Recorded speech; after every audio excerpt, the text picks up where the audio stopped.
Hai Laundrypreneurs Indonesia, jumpa lagi dengan saya Apik Dewandian.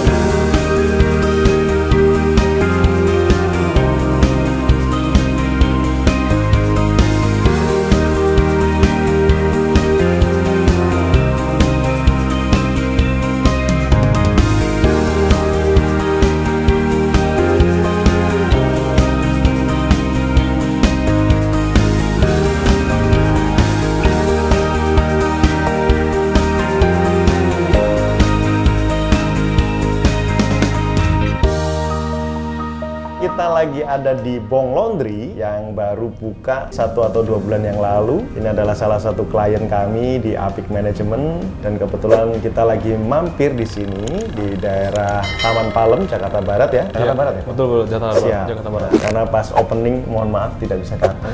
Gak apa-apa. Yang penting sekarang bisa datang. Ya sih, yang penting sekarang bisa datang. Ini single, masih muda, bisnisnya banyak. Sebenarnya bisnisnya apa sih? Terus kenapa tiba-tiba milih bisnis laundry? Gimana kabarnya kok? Baik. Baik ya? Baik. Siap. Kayaknya Luar sudah biasa. mulai siap untuk Belum. belum ya. Oke, langsung perkenalan diri aja. Silakan. Halo teman-teman, dari Apik Management, saya William, salah satu owner dari Bong Laundry ini. Berterima kasih kepada Pak Apik untuk hari ini yang bisa hadir ke sini, lihat-lihat keadaan laundry kita lah. Lihat. Ya.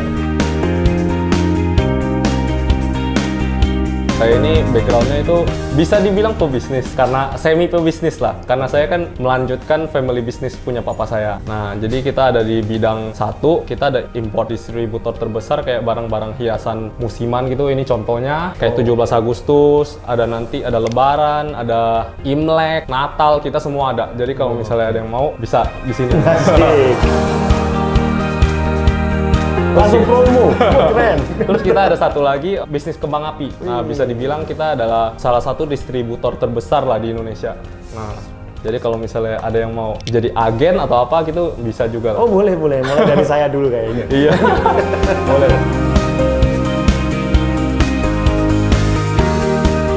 Jadi dari bisnis panas-panas, api membara dari kembang api, sekarang bisnis laundry pakai air.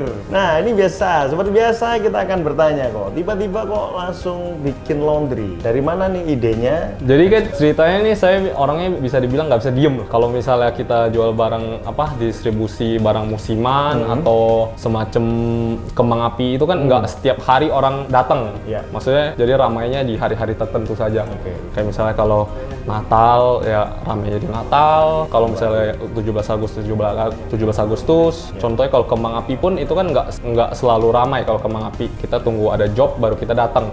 Contohnya PRJ gitu yang pakai jasa kita itu kan setahun sekali PRJ pembukaan. Oke, PRJ itu yang gede itu? Iya. Itu dari? Iya, betul. Wih, keren. Nah, makanya kalau misalnya emang dari dasar yang nggak bisa diem, udahlah saya pikir mau buka apa gitu. Oke. Nah, pertama ya namanya kita orang budaya, kita hitung-hitungan lah. Maksudnya udah dihitungin kita harus kerja air. Nah, Gitu ya? Iya, unsur air yang ada unsur siap. airnya. Unsur air ada, udah nih mikir nih buka apa gitu. Air galon. Silang. Itu air juga. Tadi disaranin air galon, cuman siap. kurang lah menurut saya. Ah, terus mau buka cuci mobil. Nah, buka cuci mobil, udah saya hitung-hitung semua. Saya bikin perkiraannya, omsetnya kayak gimana hitungnya, pembagian gaji sama bagi hasil sama karyawan tuh bagaimana. Cuman dipikir-pikir, cuci mobil agak ribet gitu. Soalnya kita butuh tempat yang gede, pasti. Benar. Tempat yang gede, udah gitu kita juga kalau punya sistem pun saya nggak tahu soalnya belum mencemplung ke sono lah. Yang salah satunya faktor yang bikin mikir lagi tuh pasti tempat lah. Makanya saya mikir apa lagi. Oke. Nah, akhirnya ya udahlah saya buka laundry. Tapi sebenarnya sebelum saya buka laundry ada satu kendala lagi. Dari mama saya. Kenapa? Mama saya kan suka laundry. Pokoknya setiap laundry itu ada aja Ada. masalahnya. Iya. Bajunya hilang lah, kurang rapi lah, lecek lah gitu, atau apa rusak lah. Wajar, seorang mama wajar. Iya. Oke. Makanya saya pikir apa buka laundry aja gitu. Terus ya udah, mama juga udah approve lah. Terus ya udah, akhirnya kita cari, pertamanya kita cari siapa yang terpercaya lah, yang bisa kita percaya buat kita melatih kita atau membimbing. Kira ketemu Apik Management. Saya tahu Apik Management juga dari mama saya. Oh ya? Iya, makanya Terima kasih. Dari belakang. Makanya saya langsung kan saya nggak suka lama-lama lah. Pokoknya ngomong apa langsung tek langsung cek loh. iya, sat. Iya. Langsung chat Pak Apik, udah langsung aja ngomong. Pertama saya udah chat sebenarnya dari bulan Ini, Februari. Pak Apik ini susah dicari nih. Udah kayak menteri bener. Semua. Kata klien Pak Apik yang lain udah kayak menteri.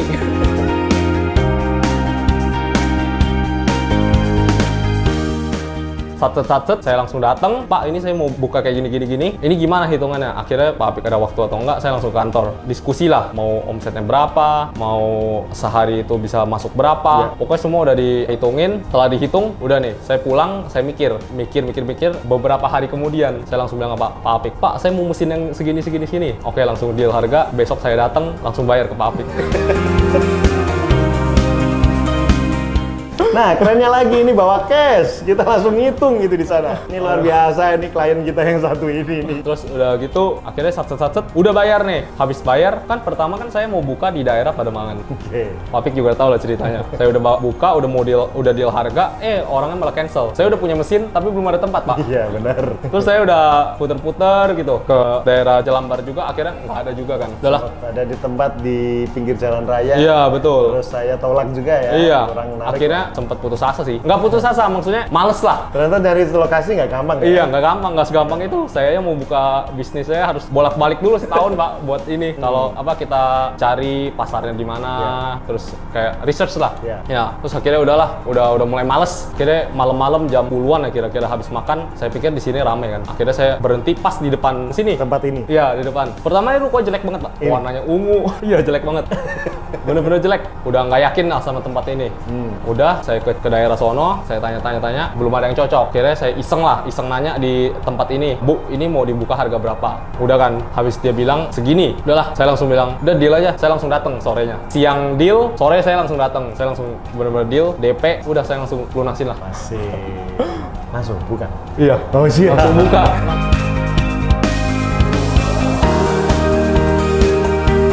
Perjalanannya ternyata nggak gampang seperti yang disampaikan Ko William tadi, bahwa pada waktu mau buka bisnis saja ngontak susah ya. Mohon maaf. Yang lain mohon maaf. Di up ya. Setelah jam 10 malam di up, silahkan di up. Setiap opening titik baru itu memang kita review dulu beberapa laundry yang ada di sini seperti apa. Oh masih rame semua, harganya juga masih oke.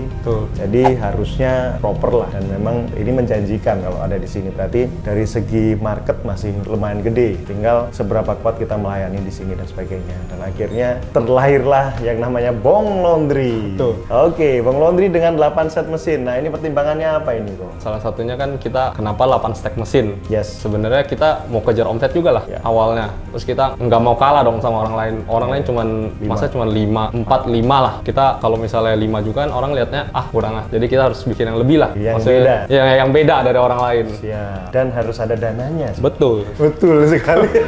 Teman-teman, perlu saya jelaskan bahwa di Bong Laundry ini di 8 stack mesin pakai mesin dryernya komersial, LG komersial, LG Giant Max. Terus washernya pakai Samsung 21 kilo. Ini tipenya home. Meskipun gede kayak gini, banyak orang yang lihatnya ini seperti komersial. Memang benar, kecepatan untuk waktu pencuciannya hampir sama seperti komersial. Kalau di displaynya 30 menit, ya ini bisa 30 menit juga karena water inletnya ada 2. Kelebihannya banyak lah mesin Samsung washer ini, tapi memang ada beberapa kelemahan, termasuk salah satunya yang mungkin kita belum yakin karena Samsung ini baru masuk ke Indonesia akhir 2021. Jadi belum teruji selama setahun. Tapi paling tidak, beberapa klien kami sudah banyak pakai ini, termasuk kami di Resikwangi Laundry sudah pakai. Jadi Resikwangi Laundry kalau nonton teman-teman video pertama, sudah mulai beberapa mesinnya sudah pakai Samsung. Akhirnya seperti itu, terwujudlah 8 set mesin karena targetnya emang gede. Pengen targetnya 80 sampai 100 juta per bulan. Harus. Semoga tercapai. Amin. Oke, saya belum nanya tadi, Bong Laundry itu apa sih artinya? Jadi Bong itu sebenarnya saya dulu kan sekolah, saya waktu masuk SMP itu di salah satu sekolah di Jakarta Utara, kan saya punya teman-teman. Biasa mereka itu panggilnya pakai nama belakangnya, nama panjangnya. Namanya siapa sih lengkapnya? Nama saya William Bong. Oh, William Bong. Cuman dipanggilnya Abong.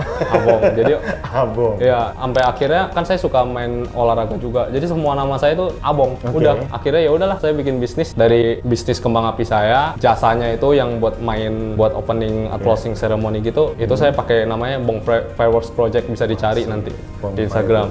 Iya. Habis itu juga makanya kita kenapa Bong Laundry ya karena itu. Kita udah dikenalnya sebagai Bong. Mungkin banyak lah ada beberapa motivator atau orang-orang hebat yang namanya udah pakai Bong lah.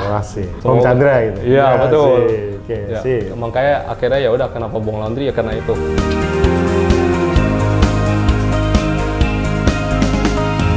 Oke, keren. Jadi kita tadi sudah berbicara tentang bagaimana beliau membangun bisnis di awal dan ternyata bisnisnya juga banyak tadi. Jadi untuk kembang api maupun hiasan-hiasan yang biasanya teman-teman temuin, hiasan seperti kayak sekarang kemerdekaan RI. Di mall-mall tuh semua banyak. Oh iya? Iya. Itu mendistribusi semuanya? Iya, itu kita kan sebagai distributor kita kasih ke agen-agen. Nah, biasa tuh banyak kayak mall-mall atau mall-mall beli ataupun toko-toko kayak yang kayak gini lah.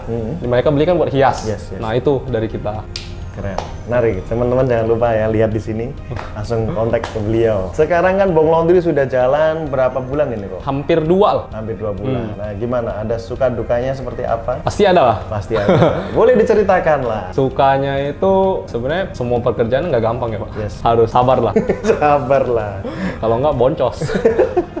Jadi teman-teman, seperti kita lihat di sini memang mungkin dengan 8 set di sini dengan traffic yang padat, kita bisa bilang di sini Taman Palem ini trafficnya padat. Ini apa sih yang membuat kira-kira kok pelanggan nggak mau mampir? Nah, saya pernah ngasih clue, pernah ngasih tips bahwa market itu macam-macam levelnya. Ada kelas market A, market B, dan market C. Intinya kita A dan C dulu deh. Kalau market kelas C itu yang penting murah. Jadi pada waktu kita bikin promo laundry gratis bayar pakai doa, harusnya kelas C itu banyak yang datang. Tapi sini Karena nggak yang ada. penting murah. Nah, ternyata nggak ada. Bisa jadi kelas B atau kelas A. Karena kalau udah levelnya tertentu, mereka gengsi kok ke laundry gratisan. Betul. Ih, laundry gratisan bener dicuci nggak? Ini jangan-jangan abal-abal nih laundry. Jangan-jangan dicucinya di sungai nih. Ada sungai nggak di sini? Banyak kecurigaan seperti itu. Kadang kalau murah enggak lah dan sebagainya. Market di sini sebenarnya cocok di angka berapa? Ternyata nggak ada masalah terkait harga. Mereka yang penting kualitas atau mungkin ada hal yang lain seperti antar jemput kah? Kita review tadi yang pertama adalah di sini parkirnya bayar. Jadi mungkin ada orang-orang yang melihat bahwa cucian bayar, ngambil cucian bayar. Misalnya kalau pakai mobil udah 2 kali bayar.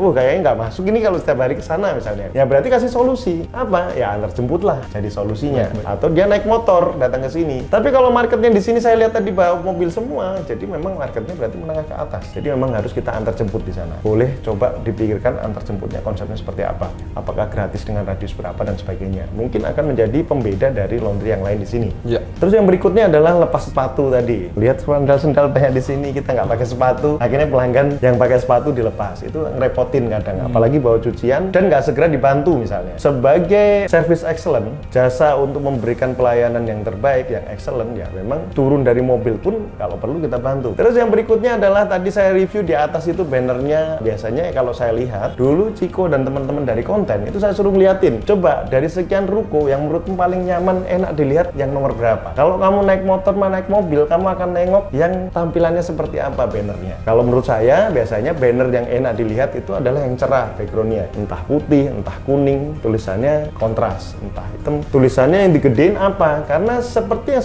saya sampaikan di video sebelumnya terkait cara menentukan lokasi, cara bikin marketing dan sebagainya, kita harus menyampaikan pesan dalam 2 detik. Jadi orang yang lewat di sini, rata-rata mobil dan motor, jalan kaki itu jarang banget. Jadi 2 detik harus kita sampaikan apa? Oh, kelebihan kita apa sih? Oh, 2 jam selesai. Atau laundry express kah? Atau harganya yang mau kita sampaikan. Di sisi yang lain kita harus melihat sekitar sini ada berapa laundry, rame karena apa? Nah, berarti sebagai owner harus melihat ke sana. Dengan tampilan yang sama, kenapa kok rame semua dan sebagainya. Nah, itu perlu di-review. Itu aja sih kalau dari saya, mungkin bagaimana cara genjot omset. Nah, saya tadi dengar kan bahwa Bong Laundry ini kan rencananya mau di franchise kan? Betul. Mau ada kemitraan. Memang ada yang minat ya? Lumayan. Oh ya? Setiap kali datang ada yang nanya. Oh ya? Ya, pengen buka, makanya kita lagi kuatin tim, lagi kita Bong Laundry ini kan punya saya dan adik saya. Jadi saya udah mempersiapkan untuk benar-benar diwaralabakan lah. Ya, jadi kayak misalnya saya timnya sebagai operasional dan adik saya sebagai marketing. Jadi semua kita juga udah pernah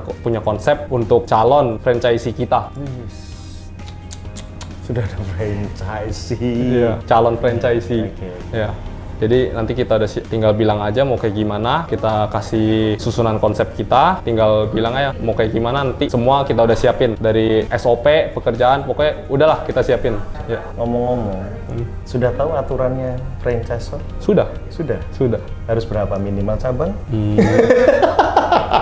kita udah PT dulu lah. Yes, Ya, kalau boleh saya sampaikan bahwa kalau franchise waralaba nanti dibaca aja di undang-undangnya, ada Kementerian Perdagangan itu kalau nggak salah harus punya 5 cabang dulu dan itu proven untuk profit. Jadi emang harus profit. Kalau nggak salah sekarang harus minimal 3 tahun atau 5 tahun. Jadi harus punya berapa cabang dan itu harus profit. Terus ada beberapa hal termasuk legalitas, Iya, betul. PTK atau CV dan sebagainya itu harus disiapkan dulu. Tapi ya hal yang lain coba mulai dipertimbangkan dulu, paling tidak dilihat dulu konsepnya seperti apa. Kalau memang sudah ada banyak yang percaya, kalau saran kami mending kemitraan dulu aja. Kemitraan atau business opportunity lah. Tapi keren sih, anak-anak muda ini kakak dan adiknya langsung bikin targetnya pengen franchise. Dan ternyata ada yang nyamber yang pengen konsepnya. Siapa tahu malah franchisee-nya malah lebih keren dari ini. harus dong.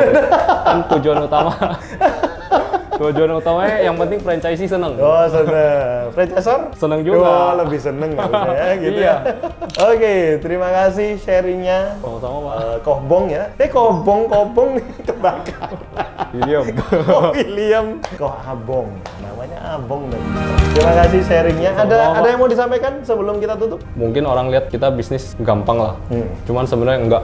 Kita juga harus cari tahu kita mau apa, mau omset kayak gimana, mau berapa. Pokoknya nggak segampang itulah. Belum tentu juga kita jodoh di situ. Maksudnya misalnya kita buka ini, sukses di sini, orang lain mau kopi, belum tentu bisa kan.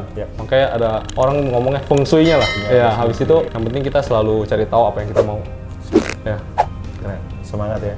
Yang penting kalau punya goal jangan ditunda-tunda langsung. Satset lah pokoknya. Satset Tuhan beserta orang yang satset cak.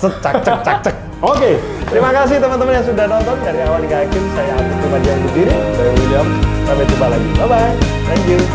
See you.